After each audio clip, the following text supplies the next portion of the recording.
이 새벽에 함께 살펴보게 되는 역대하 15장은 크게 세 부분으로 나뉘어집니다. 1절에서 7절은 선지자 아사랴를 통해 하나님의 말씀이 아사 왕과 그리고 유다 백성들에게 전해집니다. 다음 절인 이제 8절에서 15절의 말씀은 선포된 하나님의 말씀을 들은 아사 왕과 유다 민족들의 순종과 무엇보다 모든 유다 백성들이 옛 언약을 기억하고 새로이 하나님 앞에 언약을 갱신하는 그런 말씀을 소개합니다. 그리고 마지막 부분으로 16절에서 19절은 아사 왕의 추가적인 개혁 상황과 그의 마음이 어떠했는지에 대한 평가로 오늘 말씀은 마무리되는데요. 14장을 보면 하나님을 의지하며 하나님을 온전히 쫓았던 아사 왕에게 하나님의 말씀이 아사랴를 통해서 주어집니다. 1절 말씀입니다. 하나님의 영이 오뎃의 아들 아사랴에게 임하시매. 아멘. 1절 말씀에 소개되는 오뎃의 아들 아사랴 선지자는 열왕기 사건에서는 소개되지 않습니다. 그런데 역대기에서는 아사 왕의 종교개혁의 불씨를 일으킨 아주 중요한 선지자로 등장합니다.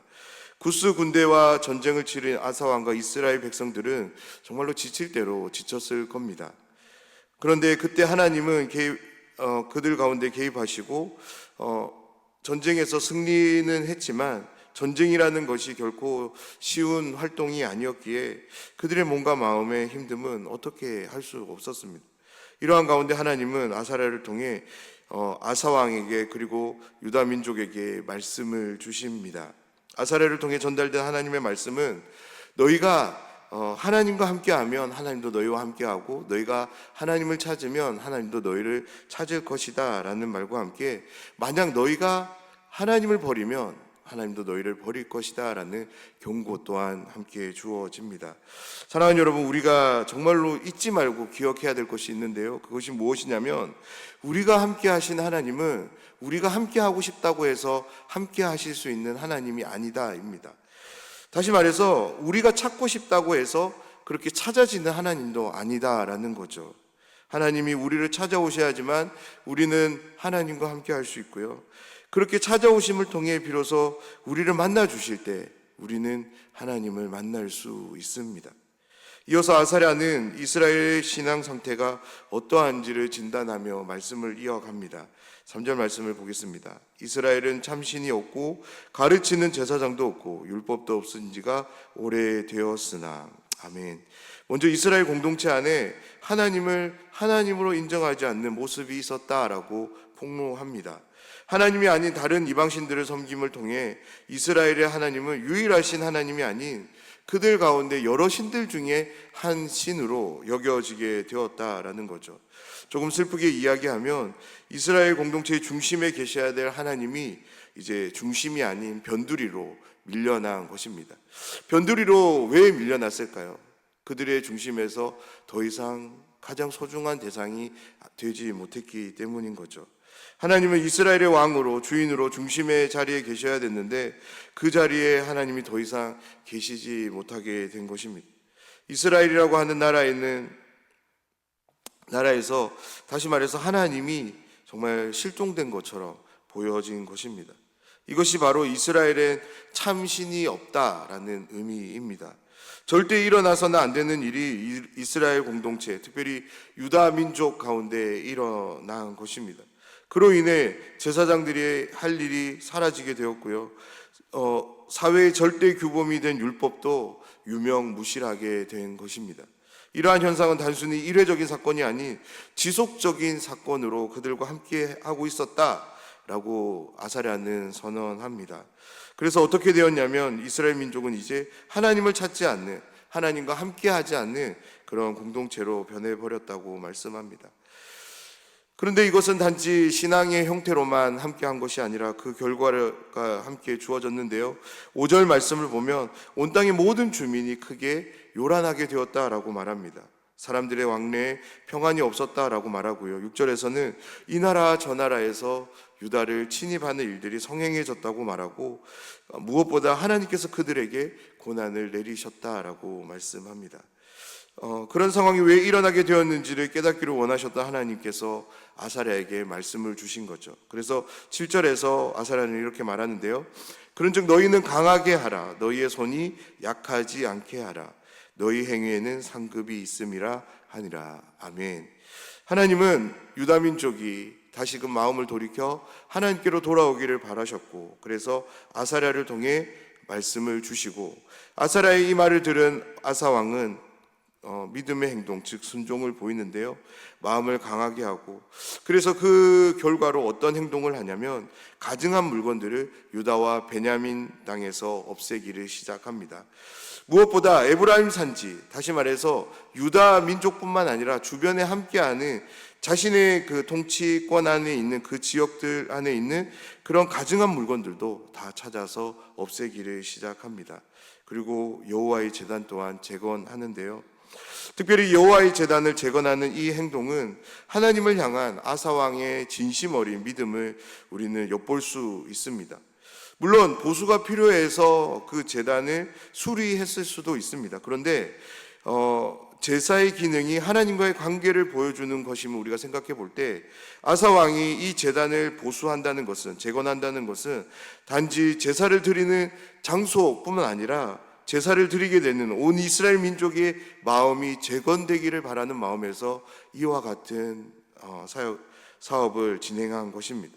아사 왕은 이 제단 재건 사업을 통해서 우상을 향했던 이스라엘 민족의 신앙이 다시 여호와 신앙으로 재건되기를 바라는 마음에서 이 제단을 재건하고 있는 것입니다. 하나님을 의지하고 하나님을 향하는 아사 왕의 지도력 앞에 유다 지방과 이스라엘 지방에 흩어진 사람들이 모이기를 시작하는데요. 많은 무리가 몰려든 가운데 아사 왕은 자신의 재임 기간 제15년 셋째 달 하나님 앞에서 언약을 갱신하기 위해 예루살렘, 즉 성전을 중심으로 이들을 모읍니다. 셋째 달에는 오순절이라는 절기가 있었기에 모두가 모이기 쉬운 이 절기로 아사 왕은 마쳤던 것 같습니다. 아사 왕과 이스라엘 백성들이 하나님께 제사를 드리기를 시작합니다. 11절 말씀을 보면 그날에 노략하여라는 말이 나오는데요.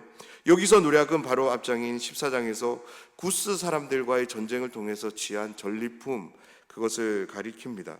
그 전리품들 가운데 소 700마리와 양 7,000마리로 여호와께 크게 제사를 지냅니다. 제사로 드려진 것은 소와 양뿐만이 아니었는데요. 무엇보다 바로 유다 공동체는 그동안 드리지 못했던 그들의 마음을 담아서 이 제사를 드립니다. 12절 13절 말씀인데요. 또 마음을 다하고 목숨을 다하여 조상들의 하나님 여호와를 찾기로 언약하고 이스라엘 하나님 여호와를 찾지 아니하는 자는 대소남녀를 막론하고 죽이는 것이 마땅하다 하고. 아멘. 규례에 따라서 소와 양의 제사를 드리는 가운데 유다 민족은 자신들의 마음을, 무엇보다 목숨을 걸고 언약을 갱신할 것을 도모합니다. 그들이 한 언약 갱신은 조상들의 하나님 여호와를 찾는 것입니다. 그들 모두가 이 언약 갱신의 기쁨을 표하는데요. 다음 절인 14절 말씀을 보면 모리가 큰 소리로 외치며 피리와 나팔을 불어 여호와께 맹세하매. 아멘. 정말로 성대한 축제로 이 절기가 이 언약 갱신이 지켜지는 것을 우리가 볼 수 있습니다. 그런데 무엇보다 하나님께서 출애굽기에 이스라엘 백성들에게 절기를 주실 때 단지 제사를 드리는 형태로 주신 것이 아니라 축제로서 주신 것을 우리가 감안해 볼 때 아사 왕이 축제로 이렇게 언약을 갱신하는 것은 다시 말해서 하나님의 절기를 회복하는 그런 모습을 우리가 또한 볼 수 있습니다. 그리고 15절에서 온 유다가 이 맹세를 기뻐했다라고 말씀합니다. 그런데 이 기쁨이 정말로 기뻐할 만한 기쁨인 이유는 그들의 기쁨의 근원이 되시는 하나님께서 그들에게 찾아오셨기 때문입니다. 그렇게 유다 공동체에 찾아오셔서 그들을 만나주신 하나님은 한 가지 은혜를 더 주시는데요. 하나님은 예루살렘 성전을 중심으로 유다 지역 사방으로 평안을 주셨다라고 말씀합니다. 사랑하는 여러분, 오늘 본문의 이 이야기가 저와 여러분 우리의 삶이 되길 간절히 소원합니다. 우리가 살아가는 이 세상은 우리에게 무언가를 줄 것 같이, 특별히 쉼과 안식을 줄 것 같이 유혹하며 다가옵니다. 그런데 이 세상 그 어디에서도 우리에게 어떤 확실성, 특별히 쉼과 평안은 결코 주어지지 않습니다.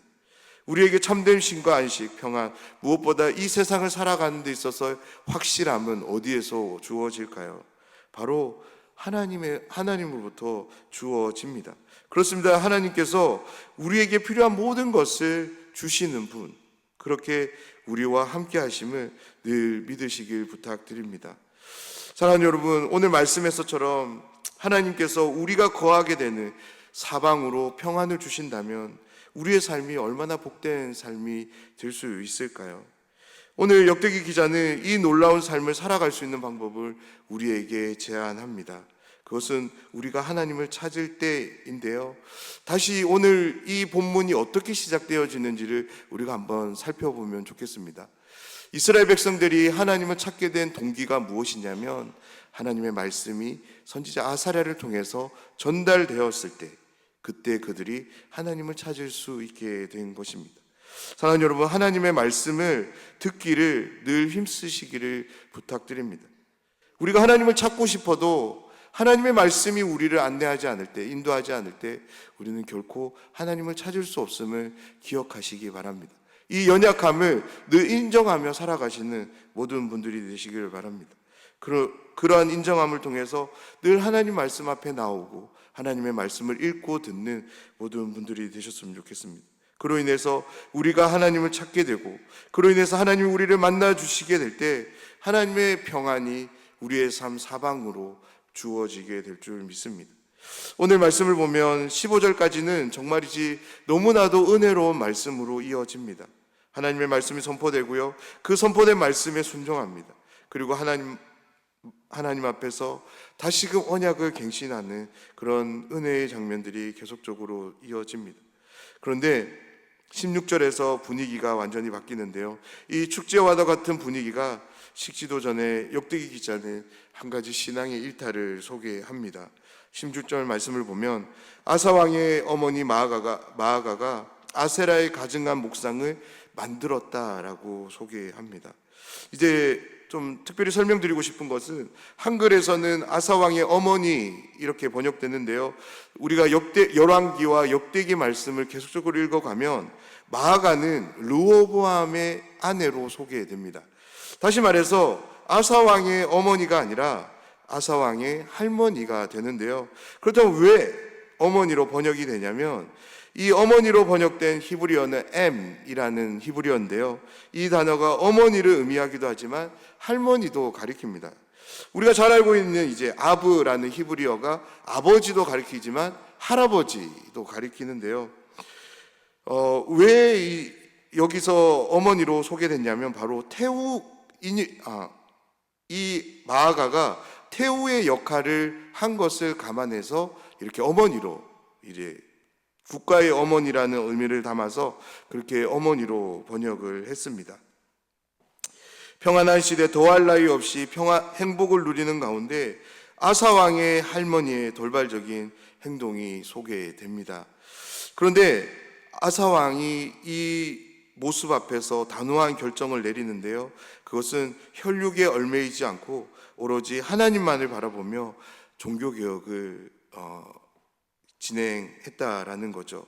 할머니가 만든 우상을 자르고 부수고 그렇게 기드론 시내가에서 불사르는 것이 절대 쉬운 일이 아닐 것입니다. 더군다나 마아가가 이때까지 태우로 있었다는 것은 어떤 형태로든 섭정의 형태로 이제 같이 그 유다를 다스렸다는 것을 우리가 생각해 볼 수 있는데요, 그런 어떤 영향력이 있는 할머니가 만든 것을 아사 왕은 하나님 앞에서 과감하게 진행합니다. 계속되어지는 이제 17절 말씀이 조금 해석에 어려움이 있는 본문인데요, 우리가 앞서 14장 5절에 보면 아사 왕은 유다 모든 성읍에서 산당과 태양상을 없앴다라고 기록을 했습니다. 그런데 오늘 본문인 15장 17절에 보면 산당은 이스라엘 중에서 제하지 아니했다라고 소개하는데요, 그런데 진짜 문제가 되는 것은 그 다음에 나오는 소개입니다. 아사의 마음이 일평생 온전했다라고 왕의 이제 신앙을 평가합니다. 이 말씀은 정말 모순처럼 보입니다. 왜냐하면 왕들의 평가 항목에 산당 제거는 너무나도 중요한 부분을 차지하고 있기 때문입니다. 그렇기 때문에 산당을 제거하지 않았음에도 불구하고 아사 왕에 대해 이런 좋은 평가를 내려서는 안 되는 거죠. 그런데 역대기 기자는 아사 왕에 대해서 좋은 평가로 마무리합니다. 그렇다면 산당을 허물지 않았음에도 불구하고 왜 아사 왕에 대해 역대기 기자는 이런 긍정적인 평가를 내리고 있는 걸까요? 가장 대표적인 설명은 15장 17절에 나오는 산당을 중앙 성소인 성전에서 드리는 제사의 일부분을 맡게 된 산당으로 보는 견해입니다. 다시 말해서 지역에 흩어져 살아가고 있는 백성들이 성전에 갈 수 없을 때 이 산당을 통해서 제사를 지냈던 것 같습니다. 그렇습니다. 17절에서 아사가 제거하지 않은 산당은 바로 여호와 하나님을 향해 제사가 드려진 산당이었던 것입니다. 아사는 그 기능이 계속적으로 지속될 수 있도록 그냥 그곳에 둔 것입니다. 그 역사를, 그 배경을 알고 있었던 역대기 기자는 아사 왕에 대해서 산당을 제거하지 않았음에도 불구하고 그의 마음이 일평생 온전했다라는 평가를 할 수 있었던 것입니다. 오늘 말씀은 아사랴에게 주어진 하나님의 말씀으로 시작됩니다. 그리고 그 말씀이 주어짐을 통해 아사 왕은 하나님을 찾습니다. 유다 민족은 하나님을 찾습니다. 더 정확한 표현은 아사 왕으로 하여금 하나님을 찾도록 하셨습니다. 사랑하는 여러분, 왜 하나님은 아사 왕으로 하여금 하나님을 찾도록 하셨을까요? 그것은 바로 언약을 이루시기 위함인데요. 다윗과 맺은 언약, 다윗 언약을 성실하게, 신실하게 성취하시기 위해서 아사 왕으로 하여금 하나님을 찾도록 하신 것입니다. 그렇습니다. 역대기 기자는 아사 왕을 통해서 다윗 언약이 여전히 신실하게 성취되고 있음을 보여줍니다. 사랑하는 여러분, 우리에게 있어 신앙이라고 하는 것에서 모든 것이, 여기에 이제 예외될 것이 아무것도 없는데요, 모든 것이 절대 나에게서 시작될 수 없다라는 것을 꼭 기억하시기 바랍니다. 아무리 사소한 행동일지라도 하나님께서 시작하신다는 것을 늘 기억하며 인정하며 살아가시길 부탁드립니다. 사랑하는 여러분, 하나님은 언약에 신실하신 분이십니다. 오늘도 이 말씀을 통해 이 믿음을 붙잡으며 언약을 신실하게 이루어 가시는 하나님, 그분을 온전히 신뢰하며 살아가는 모든 분들이 되시기를 주님의 이름으로 축원합니다.